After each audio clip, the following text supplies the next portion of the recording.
always been. Chaotic energy. Don't give me a routine. I want to operate on my own plane. Lawrence, I was very free around how you do things, but what you quickly learn after you nearly get fired for not delivering on stuff is that your ability to manage yourself gives you the ability to be able to step up and then manage other people. It's learnt behavior from some very disastrous early 20s where I nearly got stuff incredibly wrong. I don't believe for a second that people can't learn this.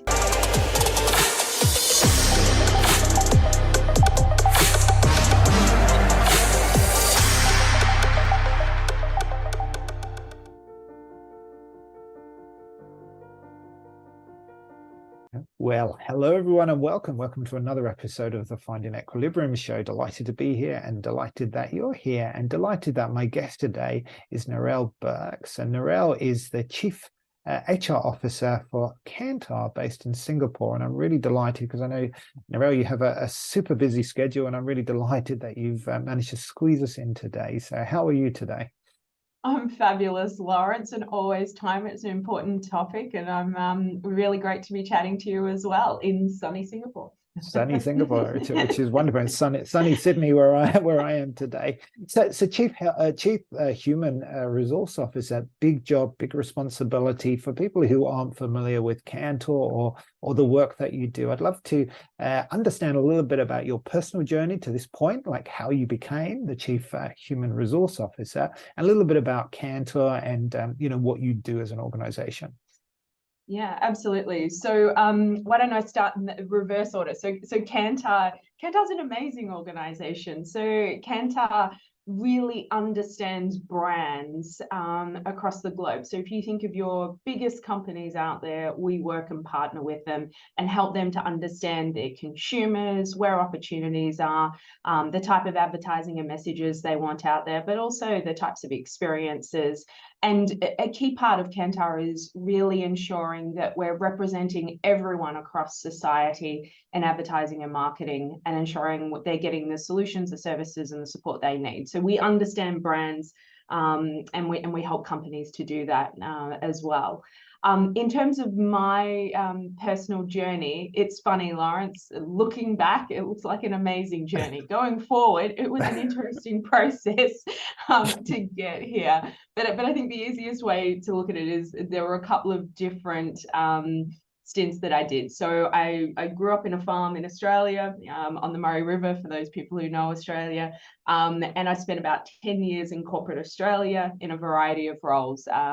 So, sales and service type roles, but then moved into training and development and HR over time, and then broadened those skill sets out.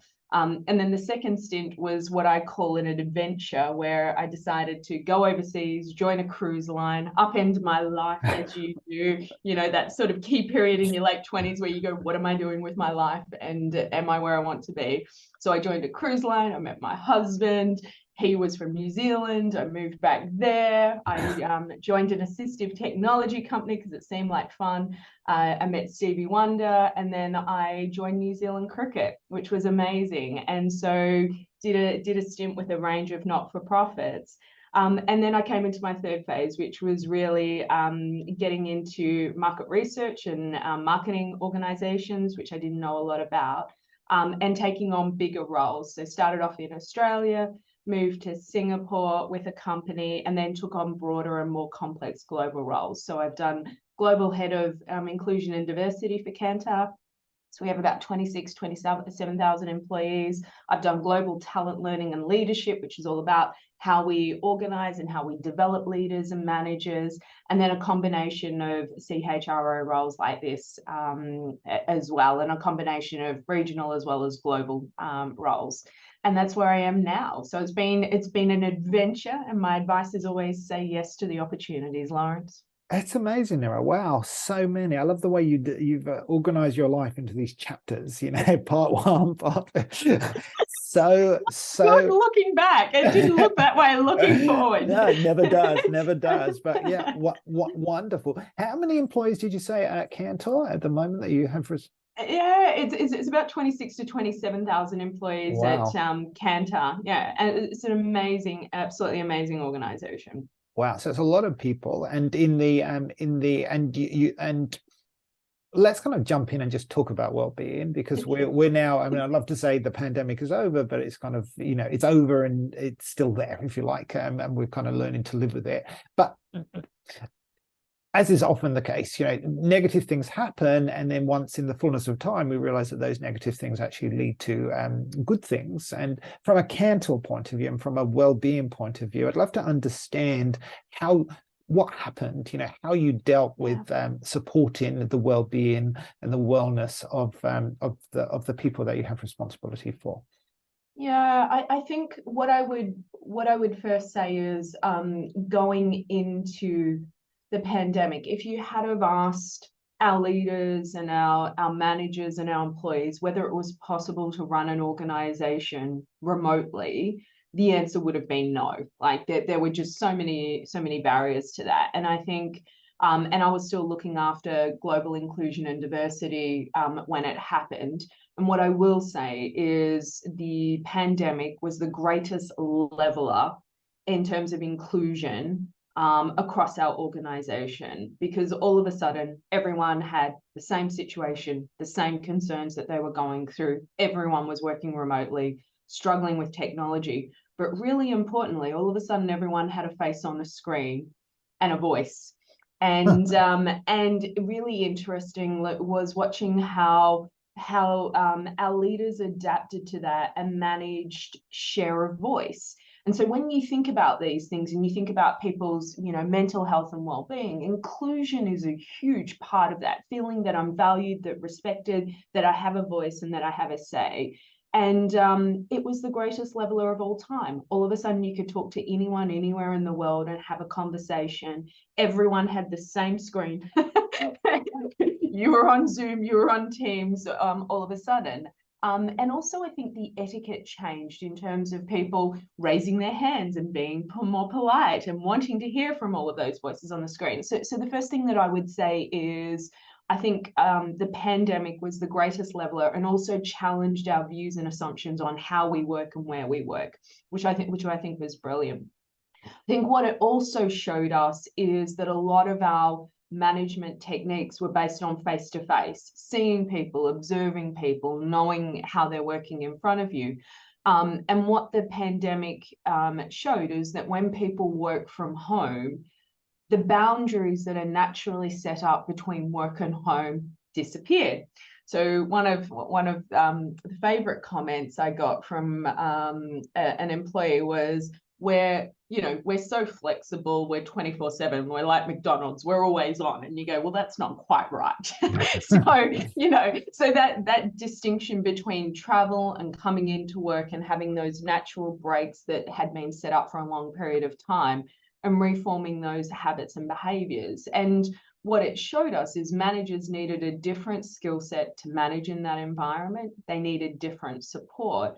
But really importantly, they needed to just connect and not necessarily with a purpose. So checking in with people, making sure they're okay. And what we developed out of that was an entire well-being framework around that, which was, and it started out with small things, which is, how do we support people's health and well-being from home? Are you connecting in regularly? We then started to set up some guides around, well, how do you manage effectively in a remote environment? And how do employees feel safe in that environment? And is it okay to have your pet, your cat, your dog, or your grandmother in the back? Absolutely, that is fine. Everyone can come to work these days. And then over a period of time, we started to, so we celebrate Global Mental Health and Wellbeing Day, and then we developed a holistic framework out of that, which has been around for probably about the last 12 to 18 months, which said, okay, we've come out of the pandemic, we've started to change the ways we work, our managers are connecting more on topics, our employees are looking for support. So why don't we actually review what wellbeing means to us? And so at Kantar, we have a holistic policy which is based around, yes, mental health and ensuring that we're checking in on that, and mental health first aiders in the workplace, but it's also financial. physical health, as well as the social and work interactions that you happen. So there's 4 different levers around that. So we've put that into place. We've also made policy changes around it. So if you think of, Lawrence, when you were working from home remotely, you could do a lot of the activities that happen day to day. And so we also introduced life leave, so that when people come into the workplace and if they need time out to do stuff, they can still have access to that. And we also brought in more support with our employee assistance program, because our employees and our families need more help around that space. But also there's a manager assist place where we might not have the skills internally to help our managers, but they can get the access they need with it. So there's been a whole range of things, but the starting point was recognizing the way we work has changed, the boundaries are changed, and the way we think about that and the type of culture and climate and leadership support we need needs to change as well. I love that. So it's really managing, it's like using well-being as a way of recognizing and supporting people through a change process, which is ongoing. You know, we've heard this continuously at our Wellbeing at Work summits, that change isn't like a beginning and end, it's this continuous evolution. So I'd love to understand, so within that framework, I'd love to understand some of the activities that you've done. You've touched on that, and also how you as an organization measure that, because we know, like, during the pandemic was a burning platform, and people, you know, normal rules go out the window, and we're all kind of in a kind of survival mode almost. But then, of course, once things get back to normal, investment gets questioned, and is this really adding value to the organization? They're the types of questions. So I'd love to understand how you measure impact and sustain that continuous investment to support your people. Yeah, and I think measurement's fundamental. So, and we do a lot of surveys, so we have to make sure we do the same thing in our organisation. Of course, It's what we do, measuring consumer behaviour and understanding. So I think when we went through the pandemic, it was really important to understand whether we were providing the right support for our people. And so we had different questionnaires that go out in terms of business continuity. Are you getting the support you need? Are we helping you? Do you need any assistance, whether it's, you know, working from home and equipment and resources to do that, or whether it's the support that you're getting from your managers. And so I think what we did well was actually tapping into that and going, how are you? Are you okay? And what do you need from us? So we did that. And then over the last couple of years, what we've fine-tuned is actual mental health and well-being topics in our engagement surveys. So we have, like most people, we have an annual as well as an always-on listening platform. And we actually built that into our, we call it CARES. We built that into CARES, which is, you know, do you have the ability to manage your life, however that looks, and do you get your support from your manager for that? And overall, how are you in terms of feeling supported by the organization? So we have questions that measure that. Really importantly, we also have a manager index within that, which goes into questions around, are you supporting their mental health and well-being, but also around, what are you doing as a manager? Are you getting feedback, you know, coaching? Do you understand what's required of you in terms of performance? You know, is the team environment the right environment? So we measure it on, you know, the mental health and well-being, but we also measure manager impact and effectiveness through that index as well as we go through. So I think we do a really good job on that. We had our CARES survey come back in January, February. And as a company across the group, we score in the 80s around mental health and well-being. So what our people are telling us is we are giving them the resources and we're creating the culture and climate we want, but more importantly, managers are taking it seriously. So we do measure that. I think what we also know, Lawrence, is that while the pandemic, I think it's sort of ended, while that's sort of, you know, that's ended and we're traveling, I think there's a different pressure that's coming on. So if you think about going into the pandemic, which was uncertainty and, change and not knowing how things are going to evolve or when it's all going to end. But if you think about this period we're coming into now, after that, which is one of, do I have job security? What's happening with inflationary pressures? Is the company doing as well as it needs to? What is the pressure on the workforce as a result of that? And I think we're going into another time of immense pressure on our people. And I think we need to be really careful around what are people's ability to adapt and adjust to this new normal out of that. What are the lessons we can learn from COVID, and what do we need to tweak? And I think that process we're continually working through, which is, are we doing enough? Should we be doing more? And we do measure that regularly. No, I love that. Thank you for sharing that. So, and it does come down to where the responsibility lies, because as organizations, clearly you've done a lot and you've put a lot in place, and you're listening and adapting based on the feedback that you're getting.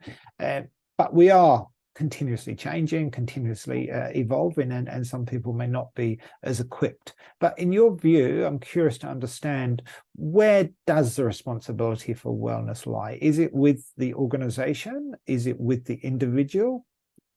Maybe a partnership between both. What's your view? Yeah, and Lawrence, this is probably where I have a strong point of view on it, which is, I think it is a combined responsibility. So I think from an organizational level, do organizations have a responsibility to provide the right culture and climate that enables you to manage your work and life, whatever that means for you? And the answer is yes, you do. Safe climate, a climate where people are supported, a climate where people can be themselves, as well as the ability to manage their time and their work, is absolutely fundamental. So setting the right practices, policies, and frameworks around that. And then the other piece organizations should do is help with tools and resources and building capability around that. So it's a new capability, relatively new in the organization in terms of what people need to do, and help them to adapt and adjust to change, resilience, or any tools or support that they need. So the company should provide the culture, the climate, and the resources to help with that. Leaders have a responsibility to support the welfare and well-being of their teams. And that is everything from, are they getting the right feedback? Are they getting the right coaching and support? Are they clear on what they need to focus on? Are they giving the autonomy to do the work that they want to do? Do they feel that they're a part of the team? And also, am I checking in on them to see if they are okay? And if not, can I help them get support? So leaders have a role to play. But the primary responsibility sits on the adult, which is the employee. So I think at times we can take a very nurturing role in an organization, and individuals are not clear on what their responsibility is. So my view is that an individual is responsible for their health. They're responsible for working. They're responsible for looking after their life, paying their mortgages, doing all of those wonderful things. And the most important thing that they're responsible for is ensuring that they're healthy and that their well-being's good, and that they're making sure they're putting the investment into themselves to do that. Now, we can help them with the resources. We can help to check in with them.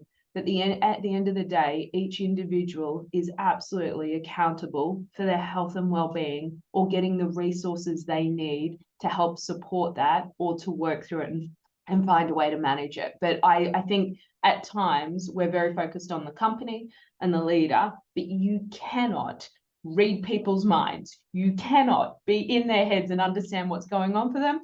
And you cannot dictate how much they work, or, the capacity or the capability or that side of things. You can set standards, you can help them to adjust around that. But at the end of it, they're them. They're an individual, and they're responsible for themselves. Yes, interesting. And I guess what goes through my mind is what goes through my mind is leadership, because it comes back to, because often we think of leadership as leading other people, but really the most basic form of leadership is self-leadership. Taking responsibility for our lives and leading. I'm curious to know, whether you're doing training or any type of intervention, let's say, to help people with that self-leadership, with that responsibility, because, you know, ultimately sometimes, and, you know, this is human nature, sometimes we don't want to take responsibility for our own life. We want to blame the company, or we want to blame whoever, you know, for our own situation. But as an organization, getting the balance, and it is about balance, because sometimes there are systemic, and we see this a lot, you know, systemic issues, and the people are not set up for success. But it certainly sounds like you're helping to set people up for success, training leaders, training managers, and then it comes down to, okay, this is my life. I've got to kind of live this life and take responsibility. But people may not be used to that, because it comes back to change. And as we know, people don't like change. So curious to know whether you are training people to be more empowered, to take more of a self-leadership approach. Yeah, and it's a really good question. And what I will say, Lawrence, is we're on a journey. So we're not perfect. There's tensions. I would love to say that everyone has fabulous leaders and it all works perfectly. And it doesn't, right? So I think under times of stress and change, and we're in another period of time like that, people don't always necessarily do the things that they need to do. So for anyone listening on Kantar, we have more work to do, and we're not there yet, and we need to get better at it. But I do think we recognize it as a challenge and an issue, and something that we need to continually work on. So there's a number of different things we do. So I think one of the first things is really around helping people understand how to work smarter and how to manage. So if you think about Kantar, we manage projects and we manage clients. So at the heart of being able to manage your time and have more time in your calendar, there is a piece in there around how do we help you to be more effective at the work you're doing? How do we take out work that's not important and reduce the load on you on the stuff that frustrates you? Because quite often what we find in times of change, the stuff that frustrates you is the stuff that drags you down. So how do we improve that? So there's a big piece around work processes, using technology, that side of things. The other piece is for individuals, we do have different training going on. So we have access to LinkedIn Learning. We have a Kantar Academy, which is set up. We have information sessions on, you know, resilience and change. We have an entire approach to change that's in there. But really importantly, along those dimensions of well-being, we have sessions that help people out. So if you're worried about your financials, you're worried about your health, the amount of sleep you're getting, the nutrition you're getting, or how you juggle social and work, there's different sessions around that. And our global inclusion and diversity committees ensure that there's activities set up around that. And each year we celebrate Global Mental Health and Wellbeing Day, and everyone gets a day off to do something that's there. So there's a lot of activity around. If you need support on training, if you need help on information, if you need access to resources that are going to help you, they're there. And then the other piece that I would add in is for our leaders, which is around, you know, there are times when you can help, and there are times when you need to know when it's outside of your area of expertise. I'm not qualified to help. I need experts to help with that. And I think one of the things big companies have in place is employee assistance programs, but ensuring they get the manager assist part of that, which is if I have an employee and as a manager, I'm wanting to support them or help them to get access to stuff because I see they're being impacted, but I don't feel qualified to help, then I can call up this service globally and they will help guide me through it. And there's manager toolkits and there's access and there's tips and there's coaching that they can go through that. So Lawrence, I agree with you. I think it's a combined responsibility across the different groups. I think employees, you know, us providing them with access to resources and training that they need is important, but they need to know when they need help and when to access it. And if they don't, our leaders need to be able to check in with them and provide that. So I think there is, I think there's checks and balances around that. But what I would say is, if you're working for an organization and you feel your health and well-being is suffering for whatever reason, and you don't feel you can fix it, talk to someone and have a conversation and get access to support, because there is plenty of support out there. You just need to let someone know you need help. No, that's thank you for sharing that, because I think often people feel that they can't speak to people and they get very stuck in that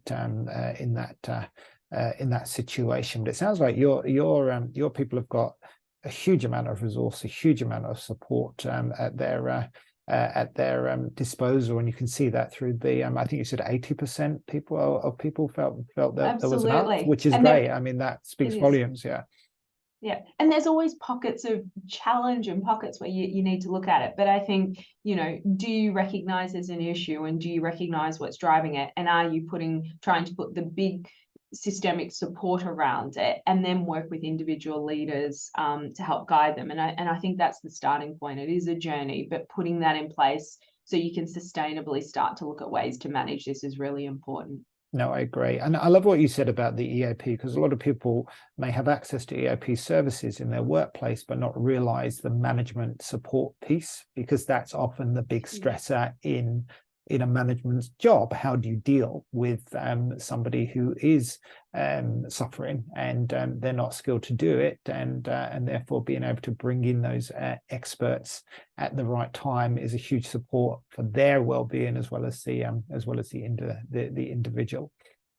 And Lawrence, the other thing that I would say is it's not something that's done. It's a bit like exercise regularly. And I think what people go is, I'm okay, until they're not. And so I think regularly checking in with yourself, whether it's a daily reflection or weekly or monthly, and just going, am I actually okay with how I'm managing things? Because small things can make a change, whether it's a change in your kid's schedule, whether it's a change in school, whether it's a change in how you're working, coming back to the office.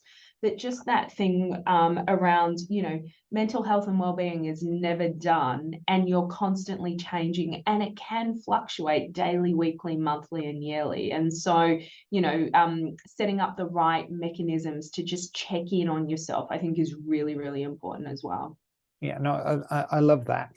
Just to move in the conversation on a little bit, I'd love to talk a little bit about what you do to really support your own well-being, because clearly you have a very big job, a lot of responsibility, a lot of change, and you are a person as well. Which we forget, right? Which we forget, because as a leader, everyone's problem is your problem, and you're there to support everybody. And we hear this a lot in our community, that sometimes it can feel like do as I say, not as I do. So in terms of your own practices to help yourself be in balance, to be able to do your best work, and to be able to cope with the change, to deal with all of the the unforeseen events that occur every day, do you have any practices that you could share with our audience? Yeah, absolutely. So I think personal effectiveness is the number one. So outside of every other capability and strategy and drive for results and commercial and all of that stuff, is personal effectiveness for me is the biggest deal breaker from leaders who are successful and can manage their energy and time, and those who can't and who put that pressure on their teams. So if you do not have a handle on your personal effectiveness, that is how you spend your time, the rituals that you have in terms of setting out your day, being clear on where you are, where you have capacity and where you don't, and how you work through that, is a core fundamental. So what do I mean by that? So each day I have a startup ritual and shutdown rituals, Lawrence, which helps me to ensure that I'm getting the most out of each day, and I do that each week. So I know that for my energy levels and the capacity of work that I need to do, I need to go to the gym. So I'm high energy, I need to go to the gym. It helps me to get mental clarity and focus. I review my day each day. I'm clear on the big three that I need to do so that I don't get lost in the noise of day-to-day tasks. I'm really clear around how I shut down and how I close out my day and how I review that. And I have those weekly practices set up, which are around am I eating the right amount? Am I tracking my sleep? How much downtime am I getting? How much screen time am I spending? Am I balancing the work hours that I want to? And then each Friday night, I have date night. So I'm very clear that, you know, I see my husband. It's normally for a glass of wine, Lawrence. I love the wine at the end of the week. And so I'm off at 5 p.m. So I work really hard during the week, and then on a Friday night everyone knows that I'm off, and that gives me energy back to get through the next period of time. So I'm clear around what I need to have the energy to be able to focus, and I'm really clear around where I focus my time and what meetings I put into my diary. And so I think if you haven't got a system, whether it's getting things done or it's Michael Hyatt's work or it's any type of system for managing yourself and where you spend your time, get one. It is absolutely key. And the last thing that I would say, Lawrence, is from the outside in, I look like I'm, you know, I've got a, you know, I'm always on and I'm always working, which is not true. It's just I'm really clear on where I spend my time and the capacity that I can work out and what I can get done in a week. But that's because I ruthlessly prioritize and schedule what's important. And I think that's key. If you've got something in your life that's important, schedule it or it won't happen. Yeah, and I completely agree. So it sounds like you're really good at managing your boundaries between all the different parts of your life. Has that always been the case, or did you, like, have you? Some people are more naturally systems type people, like more organized and likes, and you can see it as children, and they start to develop, whereas others can live more in a chaotic kind of way, and then start to learn these behaviors and learn these skills. Where are you? I'm curious to know whether you've always been chaotic energy. Don't give me a routine. I want to operate on my own plane. Lawrence, I was very free around how you do things, but what you quickly learn after you nearly get fired for not delivering on stuff is that your ability to manage yourself gives you the ability to be able to step up and then manage other people. And so what I would say is it does not come naturally. Yeah, anyone you chat to would say, I'm organized, I'm efficient, the capacity and the ability to work through work is incredibly good. It's learnt behavior from some very disastrous early 20s where I nearly got stuff incredibly wrong. And so I don't believe for a second that people can't learn this. In fact, I think it's one of the key things that if you don't learn it in your 20s, it hurts in your 30s and 40s to pick it up, because the stuff that you hate. So if I think about it, I hate routine, can't stand it, yet I get up and go to the gym every day. Why do I do that? Because the benefit of doing that and the routine helps me to switch off, but I also know it's a fundamental in my energy. So sometimes the stuff we hate, Lawrence, is actually the most important stuff to get right. So if you're chaotic and it works for you, great. If it doesn't, change it. No, completely. It's like I think I really relate to what you're saying. It's funny, but sometimes the things you hate are like the medicine, really, aren't they? That you really want to do. You know, you hate routine, and then routine is what you really need to be able to be more personally effective. I love that. We're almost out of time, and I've got one last question which I ask all of my guests, and this is the Finding Equilibrium show, which obviously is all about balance, because that's what we believe is really the route to well-being. It's not about extreme behaviors. Sometimes you need to go to the extremes to find the balance. But what does finding equilibrium mean to you? Yeah, it's such a good question. So it means that I'm able to, I love life, and it means being able to spend time doing the things that I really enjoy. And also the right amount of challenge and complexity. So I get bored easily. And so for me, equilibrium is being able to balance the different aspects of my life, which are important, but also within that, finding the right amount of challenge and complexity and an excitement and adventure and fun. And so if I think about work, it means doing work that's interesting and challenging, but also being able to do that in a way that works for me and that I can manage with my life. So equilibrium is about balance. And I wouldn't say that it is linear. So I would say that that is over a year, multiple years, and a lifetime. So there are times when you are on and your role requires to be on and you're running hot and you need to keep up with it. And there are times where it's a bit like a sprint, where you have downtime to think and to do things. And so for me, it's not about every day being in equilibrium, but it is on balance. Am I doing more of the things I want to be doing in a way I want to? Am I spending more time doing the things that give me enjoyment and energy? And over a period of time, does that feel like enough challenge and complexity and enough balance and freedom and fun? And if the answer to that is yes, I'm good. And I am. I tend to find that balance over a period of time if it's not there.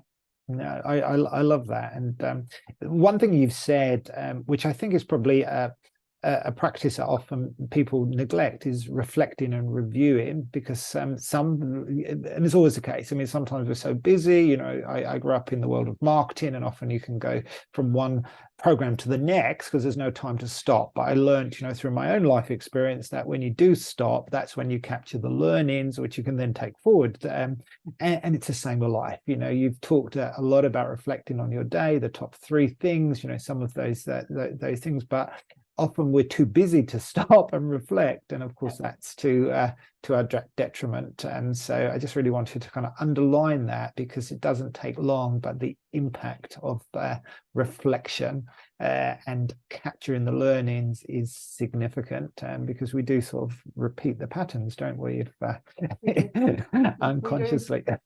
But Narelle, thank you so much for coming on the show and for sharing your knowledge and your wisdom. Let me acknowledge you for everything you've done. I mean, it's an incredible journey, and I'll pick that as a word you use, but it is a journey. And I think with every journey, sometimes we really want to get to the destination, but the journey is our life, and we need to enjoy the journey, whether it's the ups and the downs, that will get us to you know, to a place of balance. So thank you, Narelle. Where can people find out more about you and the work you do and the work that Kantar does?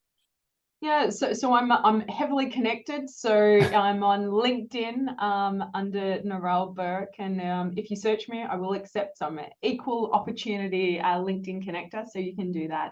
And if you want to know more about Kantar, go on to our Kantar site, www.kantar.com, and have a look under careers. And you know, it has some information there. But if you want to know more about wellbeing, check me out on LinkedIn. I can send you some information. Wonderful. Well, thank you so much, Narelle. Have a wonderful day, and thank you, everybody, for your time, for your attention, and we will see you very soon. See you next time.